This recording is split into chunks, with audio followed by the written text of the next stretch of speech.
Buenas, galera, voltamos então, vamos para a última parte de fontes energéticas, a qual esta última parte aqui eu intitulei, como está aqui do lado, como fontes limpas e ou renováveis, né? Porque na maioria das vezes, né, quando a gente fala que a energia é limpa, ela é considerada também renovável, né? Mas a gente viu já numa aula anterior que a energia nuclear, apesar de ela ser considerada limpa, desde que seja tomado todos os cuidados, como a gente falou naquela aula, ela não é renovável, porque a hora que acabar o urânio, a hora que acabar os materiais radioativos, não tem mais como refazer isso, né? Só que isso é num prazo de tempo aí muito longo até se esgotar essa fonte já, que a gente viu na aula passada, que essa fonte ela é quase interminável, digamos assim, certo? Mas então a partir de agora a gente vai falar daquelas fontes consideradas mais limpas, né? Em relação às outras que são utilizadas no mundo, certo? E obviamente, como eu acabei de falar para vocês, limpas, né, e quase sempre, bem dizer, também renováveis, certo? Vamos relembrar um pouquinho das aulas anteriores, que a gente falou na transformação das energias, né? A gente até enumerou na aula passada o carvão, o petróleo, o gás natural. Aqui a gente deu aula sobre essas três fontes energéticas, mas a energia nuclear, né? Então essas quatro fontes foram na aula passada e essa aula aqui vem complementar o restante. Então aquelas que até já estão numa cor mais verdinha, né, que transparece um pouco mais aquela questão de energia limpa, renovável, né, que é a biomassa, energia eólica, energia hídrica, energia das ondas, energia solar, energia geotérmica, e sempre não esquecendo que eu posso pegar essas fontes energéticas que ela gere um movimento, ou que ela gere um calor, ou que ela gere algum tipo de pressão, alguma coisa nesse sentido, né? Que na verdade o que a gente está procurando sempre é movimentar o dínamo, né? Ou o alternador, ou o gerador, dependendo aí da nomenclatura, como se queira dizer, mas especialmente que eu tenho que girar alguma peça para gerar energia elétrica. Certo, gente? Então a partir de agora a gente vai ver essas fontes limpas e renováveis, começando com energia solar, ok? E aí a gente tem que tomar na verdade eu vou dizer isso, tem que tomar um pouco de cuidado quando a gente fala de energia solar, porque tem duas formas de aproveitar a energia solar. Uma é a luz e outra é o calor. Quando eu falo em luz, eu estou falando em foto, né? Foto solar, fotovoltaica, como aparece aqui a palavra. Foto, né, significa luz. Por isso que lá no prêmio de cinema tem o melhor prêmio de fotografia. Não é que é a melhor foto do filme, né? Não é isso. Na verdade é a melhor iluminação. Então a palavra foto tem a ver com iluminação. Tanto é que a palavra fotografia vem da marcação da iluminação no filme. Nas antigas câmeras utilizavam filme, entrava essa iluminação que marcava o filme. Então a palavra foto significa luz. E também dá para aproveitar o calor, ou seja, a parte térmica, né? Que a gente até tem um nome, quando a gente se refere ao Sol, a gente usa a palavra hélio.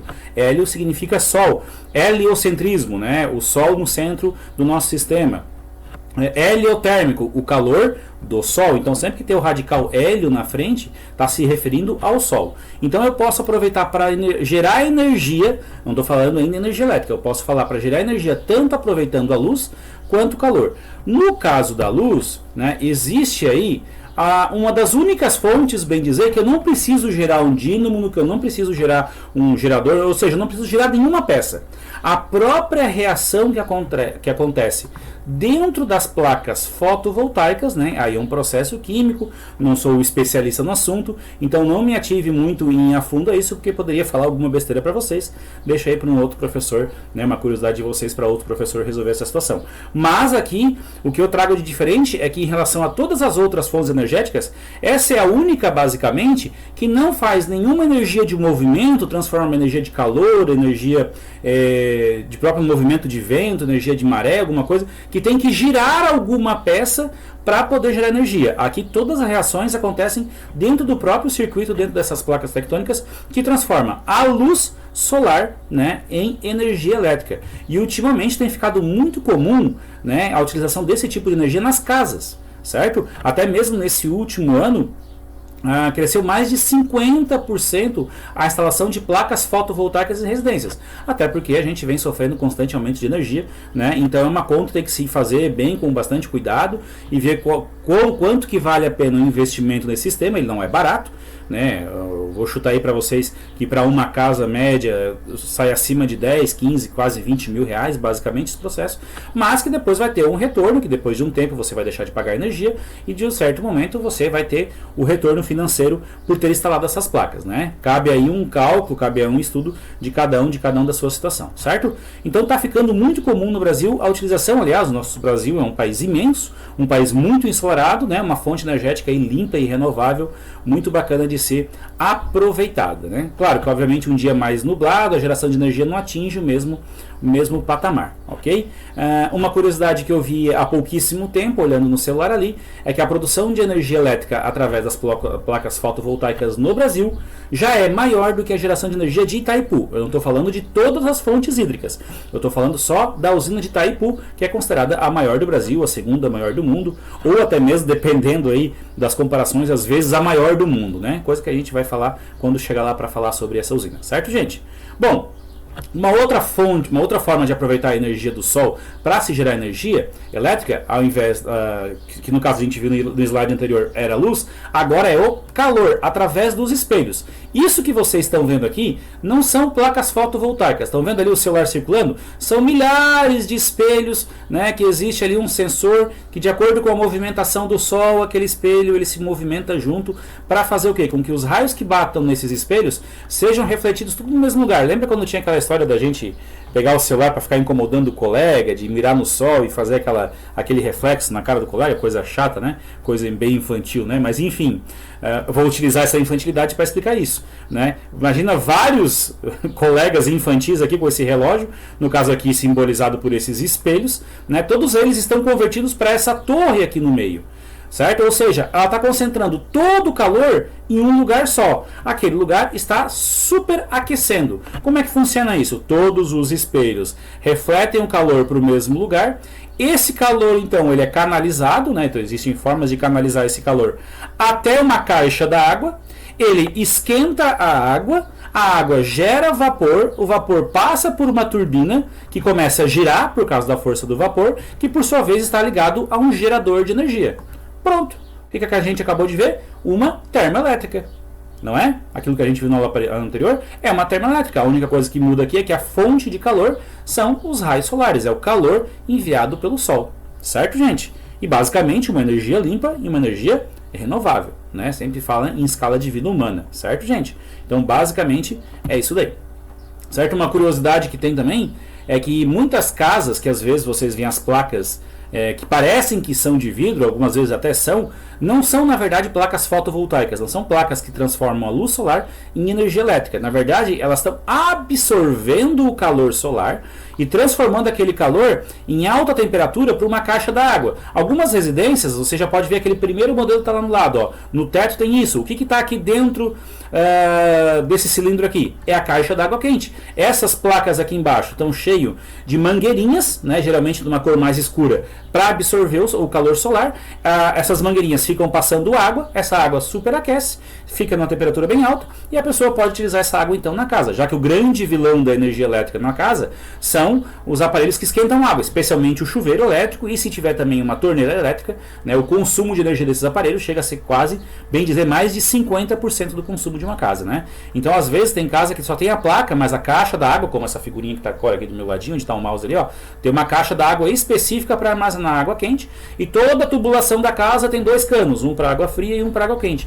E quando tu chega lá na torneira, tem duas torneiras, uma torneira da tubulação de água quente e uma torneira da água fria. E aí tu vai abrindo uma e outra e elas vão misturando as águas até a temperatura que você quer. Provavelmente vocês já devem ter se deparado com essa situação, ou a casa de vocês pode possuir esse sistema. Beleza, gente? Bom, nossa próxima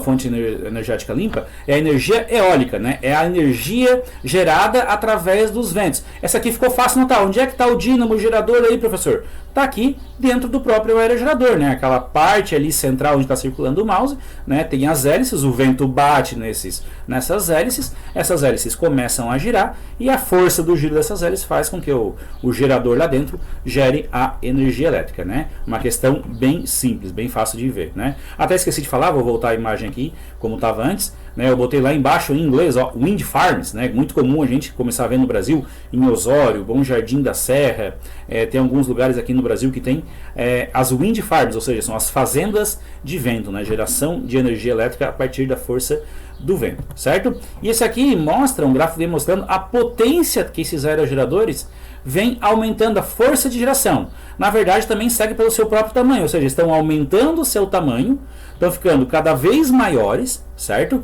Hoje a gente está vendo aí os aerogeradores aqui no Brasil estão na casa dos 80, aqui 100 metros, ó. Entre 80 e 100 metros que a gente tem aqui no Brasil, né? Construídos entre 2000, 2005, 2010, que gera 1,8 megawatts ou 1.800 kilowatts, né? O suficiente para gerar energia aí para umas 50, 100 residências. Mais adiante eu vou explicar melhor para vocês esses números aqui, né? Mas já tem aerogeradores aí previstos para o futuro para gerar mais de 20 megawatts, né? Ou 20 mil kilowatts, mais de 250 metros de altura. Aí, bicho, é grande, né? Então, basicamente isso aí. E uma curiosidade também é que, assim como a energia solar, o número de aerogeradores hoje no Brasil já consegue produzir mais energia do que a usina de Itaipu, né? Então o Brasil tá se esforçando bastante. É claro que tem muito iniciativa privada, especialmente vendendo energia para o sistema brasileiro, já que o sistema de energia elétrica brasileiro é todo interligado, né? É como se tivesse um fio passando pelo Brasil inteiro e todo mundo só fica alimentando essa energia. Quem tem sistema de geração de energia pode vender energia, só bastando ligar sua fiação para o sistema, assim como o sistema de energia solar da casa. Às vezes a pessoa não consome toda a energia solar que está na sua casa e acaba jogando essa energia extra para o sistema, ou seja, está vendendo energia para a empresa de fornecimento de energia, assim podemos dizer. Certo? Uma curiosidade aí que está surgindo, que são ideias, aqui é só alguma delas, mas existe uma infinidade de ideias. Na geração de energia, aqui vocês têm uma placa fotovoltaica, pega a energia da luz do sol e transforma em energia elétrica, e embaixo uma espécie de aerogerador. Aqui eu não consegui fazer a imagem ficar trabalhando, não é um gifzinho, mas aqui existe uma série, tem 3 hélices, que elas são 3 pás viradas. Cada vez que passa um ônibus, isso aqui gira. Isso aqui girando, aqui embaixo tem um gerador, que gera energia elétrica. Claro, não é o suficiente para alimentar várias residências, alguma coisa, mas para alimentar um sistema de iluminação, de uma parada de ônibus, alguma coisa que já vale a pena, né? Já é um carvão a menos que é queimado, já é um petróleo a menos que é queimado, enfim, já é uma fonte bem bacana. Assim como esse sistema que está aqui bem do meu ladinho, aqui, ó, os carros passam na base do poste, tem esse sistema de pás, né? E os carros passam de um lado num sentido, do outro lado num sentido, então eles ficam somando o vento gerado ali, aquele vento que os carros passam ficam fazendo aquele giro daquelas hélices ali, né, daquele formato de hélice ali, basicamente, e aquele giro embaixo dele vai ter um gerador ligado nele e vai estar assim gerando energia elétrica. Quem sabe esse poste que está aqui iluminando a via não precisa nenhuma energia auxiliar. O próprio movimento dos carros passando ali faz com que a luz se acenda naquele poste, né? São ideias bem bacanas, né? Uma fonte bem interessante, né, para gerar energia elétrica é a energia geotérmica. Geo significa terra e térmica, que a gente está se referindo ao calor, né? Basicamente o calor proveniente do interior do nosso planeta. Então preste atenção aqui, ó, esse tipo de energia vocês quase não devem ter ouvido falar muito, ou só ouviram falar em aula, ou é a primeira vez que vocês estão escutando, justamente porque no Brasil a gente não tem esse tipo de usina. Porque esse tipo de usina tem que ser um lugar onde tem muito vulcão ativo, onde tem um lugar, digamos assim, de zona de encontro de placas tectônicas, aonde a câmara magmática, né, onde tem um magma mais de 2.000 graus Celsius, ele está mais próximo à superfície.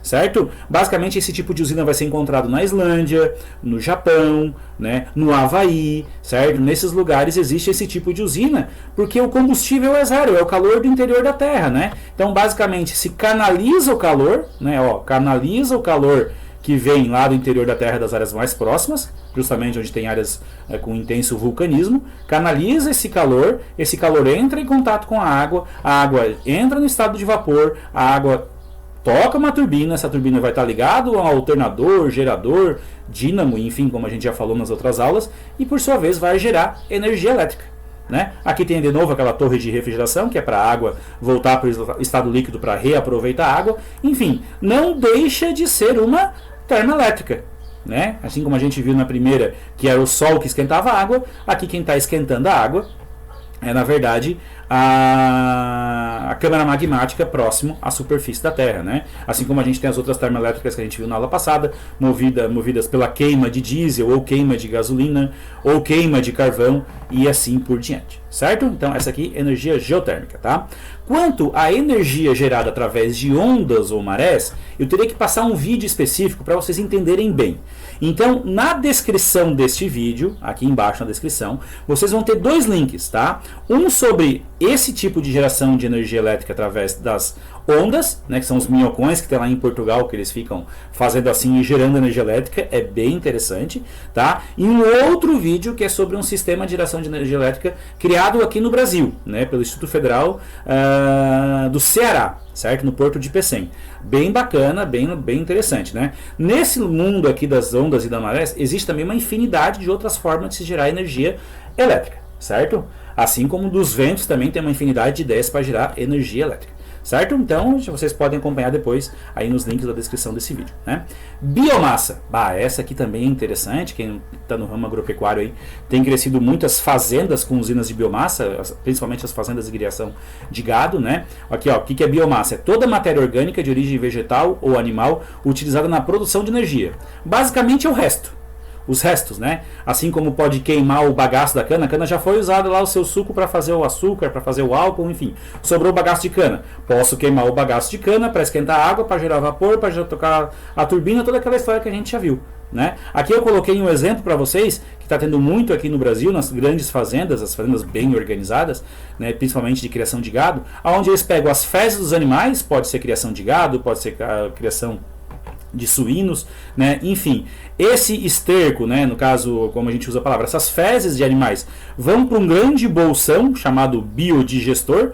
Ali acontece um efeito estufa bem acelerado, porque o raio solar entra, né, não consegue sair, então ele acelera as reações das bactérias que tem ali nas fezes, com aquele calor intenso ali, né, e aí começa a liberar gás metano. O gás metano ele é altamente queimável, ó, altamente queimável. Pronto, né, gente? Então, como aparece aqui no desenho, eu pego esse gás e transporto ele até uma central que eu posso ou queimar dentro de um motor, né, que pode ser um gerador de energia elétrica, né, um gerador movido a gasolina, que nesse caso vai ser movido a gás metano, ou até mesmo usar o gás metano para a própria queima, né, para um cozimento, para alguma caldeira, enfim, eu tenho gás metano para as mais variadas funções. Além do que o próprio esterco, depois que sobra, depois que ele liberou todo o gás metano, ele pode ser utilizado ainda como fertilizante, né, gente? Como vocês muito bem sabem. Então, biomassa tem um universo muito bacana aí de possibilidades, né? De biocombustíveis a gente tem basicamente dois. O mais conhecido de todos é o etanol ou álcool combustível, que é considerado limpo, apesar de quando eu ligar o carro a fumaça sair pelo escapamento, tá? Eu tenho essa situação. Porém, para eu poder fazer álcool, eu tenho que plantar cana-de-açúcar. Então existe um movimento, uma situação de compensação, né? Para eu poder usar o álcool, eu tenho que plantar. Planta faz fotossíntese, planta transforma gás carbônico em oxigênio.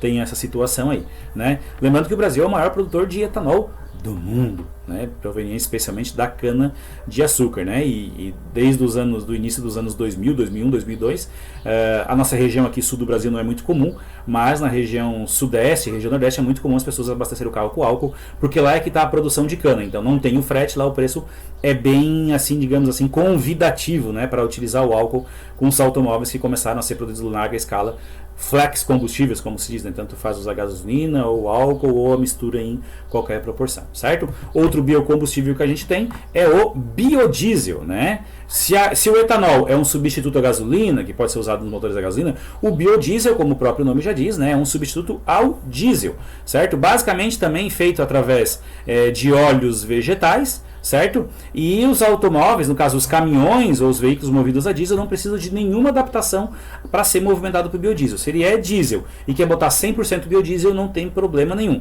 Por isso que o Brasil até tem um governo chamado B1, B2, B3, B5. Aqui em 2019 está em B15, atualmente deve estar em B16, B20, alguma coisa. O que é esse B10, esse B15?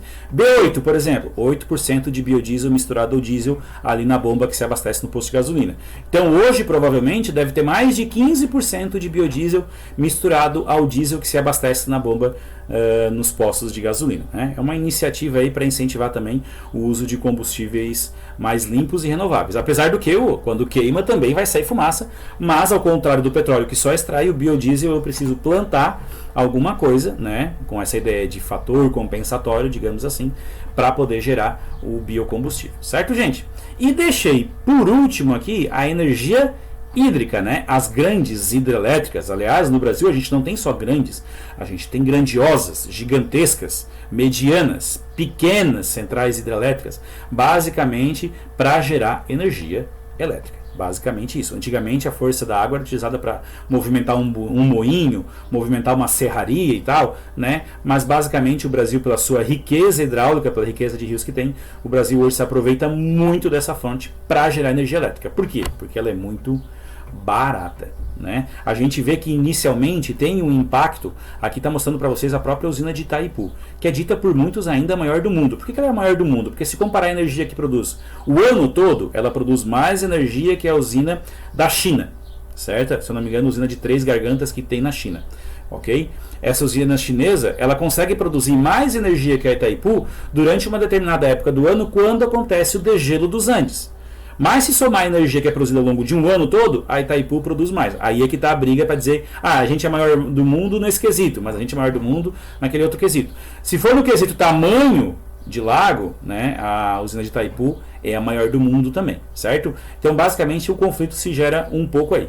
A Itaipu sozinha, ela consegue abastecer praticamente de 10 a 12% da energia elétrica inteira que o Brasil consome. Além do que, ela pertence um pedaço ao Paraguai, né? Ela produz 85% da energia que o Paraguai inteiro consome. Então a Itaipu tem tudo proporções gigantescas, né, gente? E como é que funciona uma usina hidrelétrica? Basicamente tem que gerar alguma coisa para gerar energia, como a gente viu, né?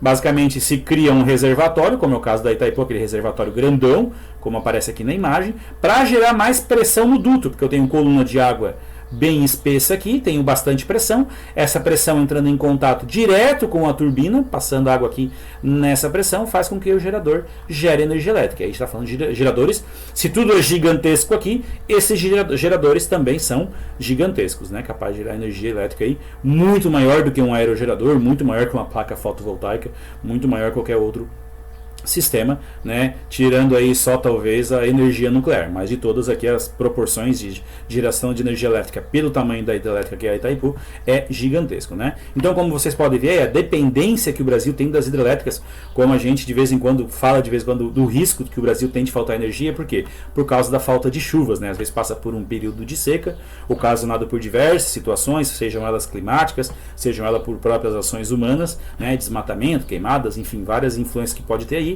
Se acontecer um problema no nosso regime de chuvas, a gente é totalmente muito dependente das energias geradas nas hidrelétricas para ter energia elétrica nas nossas casas. Caso as hidrelétricas tenham um problema, tem que queimar mais diesel, tem que queimar mais gás, tem que queimar mais carvão para suprir a necessidade, que é muito mais caro do que as hidrelétricas. Por isso que daí a gente acaba sentindo isso também no bolso na hora de pagar a conta, certo? Então, só para vocês terem uma rápida comparação, né, a Itaipu ela produz 14.000 megawatts, uma unidade de medida aí de quantidade de energia, né, equivalente a 14 gigawatts. Um aerogerador desses que a gente tem no Brasil, aí, a maioria deles estão na casa de 1,8 megawatts, a maioria até menos, aqueles que são mais antigos de 2005, né? Mas já tem também de 3, de 4, de 5 megawatts, mas eu botei aqui 1,8 megawatts. Então, basicamente, uma Itaipu, né, eu teria que ter mais de 7.500 aerogeradores para gerar a energia que a Itaipu gera. O que eu quero fazer com essa comparação? É que é o seguinte, tem que fazer mais aerogerador para resolver o problema, não sei o quê. Sim, gente, mas é que é muita energia. A dependência que a gente tem de energia hidráulica no Brasil é muito grande. Achar assim rapidamente uma solução é difícil. A gente vai aos poucos, né, tentando sanar os problemas. A gente chama de medidas paliativas. Os aerogeradores, por enquanto, são paliativos. Aumentando o número deles, eles podem até ajudar, basicamente, a resolver o problema. Só que é muito aerogerador. Basicamente, hoje, como eu falei para vocês na aula de hoje mesmo, já existem mais do que 7.500 aerogeradores no Brasil inteiro, né? Então, os aerogeradores já geram mais energia que a Itaipu sozinha, mas não que todas as hidrelétricas, né? Que o Brasil possui hidrelétricas grandes, né? Itaipu gera 14 gigawatts, a Belo Monte 11 gigawatts, Tapajós 8, tal. Olha aí, ó. Hidrelétrica de Jatobá no Pará 2 gigawatts, enquanto um aerogerador gera 1,8 megawatts. Então, basicamente, essa é a situação que eu quero trazer para vocês, certo? De que a gente, para resolver essa situação, é complicado pelo número de aparelhos que tem que ter dos outros para substituir a força que uma hidrelétrica tem, né? Mas vamos indo, vamos resolvendo aos poucos, ainda bem que está tendo cada vez mais aerogerador, ainda bem que está tendo cada vez mais energia solar, só que eles também dependem, né? Um depende do sol e o outro depende do vento. Claro que quando vai se colocar um aerogerador se faz o estudo de um lugar onde tenha ventos mais constantes, mas tem dias que nesse lugar não tem vento, e se não tem vento, não tem energia elétrica. Outro produtor de energia vai ter que suprir essa necessidade, certo? Bom, a gente já viu isso lá no começo, né, da aula, a gente falou sobre a matriz energética mundial, e quando a gente fala matriz energética mundial, a gente não está se referindo só ao que produz energia elétrica, mas tudo, ao que gera movimento, né, movimento dos veículos, ao que gera a energia elétrica também, ao que gera calor, tanto que vocês vão ver que 21% da energia mundial, quem gera energia mundial no que diz respeito à matriz energética é gás natural. Isso aqui basicamente se reflete a Europa, a Rússia, o Canadá e os Estados Unidos, porque eles usam gás natural para aquecimento das residências. Certo? Para aquecimento, porque lá o inverno é muito rigoroso, né? A gente também tem o petróleo aqui, seus derivados, gasolina, diesel, querosene, piche, para fazer asfalto, enfim, uma infinidade de subprodutos muito valiosos. Carvão mineral, né? Altamente poluente, desde o começo da exploração até a sua queima, até os seus rejeitos, tudo isso. Biomassa com 10%. E olha quem aparece só com 2% aqui, ó. Hidrelétricas. Tem só isso, é porque a gente está falando de matriz energética. Se fosse só aquelas que são para gerar energia elétrica, seria um pouco diferente. Só que a gente está falando de mundo, porque quando a gente passa a falar de Brasil, o gráfico é um pouco diferente. Ó. Por exemplo, o gás natural no Brasil é 9,3%, mas no mundo, 20%, quase 21%. Certo? Hidrelétrica, no mundo, 2,1%, mas no Brasil, 15%. Ah, professor, está querendo dizer que a energia elétrica no Brasil 15% dela produzida por elétrica? Não, é mais de 60%. É que aqui a gente está falando de matriz energética. Agora o próximo é só matriz elétrica, ou seja, dentro da matriz energética eu estou usando só aquelas que são usadas para gerar energia elétrica. E aqui aparece, ó, hídrica, 60,8%. Esse é um dado de 2019, tá? Um dado bem recente. 60%. Por isso que se acontecer alguma coisa no regime de chuvas, né, a gente sofre basicamente uma grande perca. Ó. A eólica, 15,5 megawatts, 15.500, ou seja, já é maior do que 14 GB, já é maior do que a geração de energia só da Itaipu. Biomassa, já é uma Itaipu. Gás natural, já é uma Itaipu quase. Petróleo, é menos que Itaipu para gerar energia elétrica. Então, ou seja, no Brasil não se queima tanto diesel ou tanto gasolina para gerar energia. Carvão mineral, pouquinho, né? Porque basicamente a gente já viu, só tem usina de geração de energia termoelétrica a partir de carvão mineral aqui em Santa Catarina, né? Em uma pequena no Rio Grande do Sul. Placa solar fotovoltaica centralizada, né? Solar fotovoltaica centralizada, 2,2 megawatts. Né? Nuclear, as duas usinas, Angra 1 e Angra 2, outros combustíveis fósseis, onde elétrica e assim por diante. Ah, professor, e essa é importada aqui? É da própria usina de Itaipu, certo? Porque o Brasil não consegue produzir toda a energia, então ele importa um pouco da Itaipu e um pouco das outras usinas que tem aí próximo às fronteiras brasileiras. Certo, gente? Então, basicamente, a de aula sobre matriz energética, sobre fontes energéticas, desculpa, é isso. Ficamos por aqui. Um abraço para vocês.